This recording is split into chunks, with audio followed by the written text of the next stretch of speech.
Thanksgiving may be all about turkey, stuffing, and awkward family debates, but the real meat of the holiday lies in something most people overlook: the Presidential Thanksgiving Proclamation. Yep, before you dive into mashed potatoes, the President serves up a hearty helping of gratitude in writing. But here's the kicker: Thanksgiving isn't a law. There's no statute that says we have to celebrate it.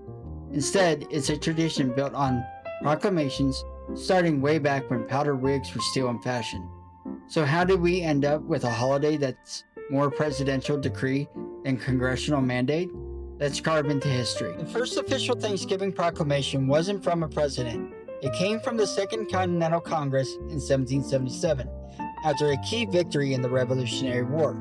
They called for a day of solemn thanksgiving and praise, which sounds fancy, but basically meant, let's take a break and be thankful we didn't lose.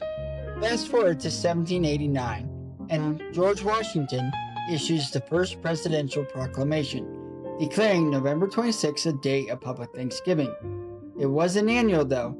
Presidents issued them sporadically, like seasoned side dishes. It wasn't until Abraham Lincoln's 1863 proclamation in the middle of the Civil War that Thanksgiving became a yearly tradition. Lincoln called for unity and healing, proving that even in the darkest times, gratitude could be the gravy that held the nation together. Thanksgiving proclamations aren't just ceremonial fluff. They're reflections of the country's mood, values, and leadership. Each one is a snapshot of the era, from wartime resilience to peacetime reflection. They remind us that gratitude isn't just personal, it's national. And let's be honest, it's kind of poetic that the same government that debates everything from budgets to broccoli subsidies can still agree on giving thanks.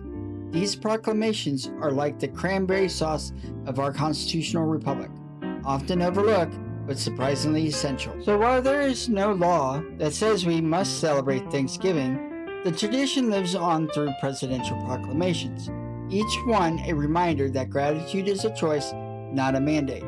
From Washington's solemn call to Lincoln's healing words, these proclamations have stitched together centuries of American history with a thread of thankfulness.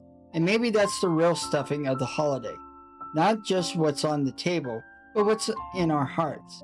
Because in a world that's constantly changing, the act of giving thanks is one tradition that never goes out of season. This has been Dobryden History, where legacy is told one story at a time. See you next time. If you liked today's video, give it a like.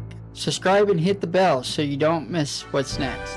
And thanks for being part of Dobryden History, where history is remembered even if others have forgotten.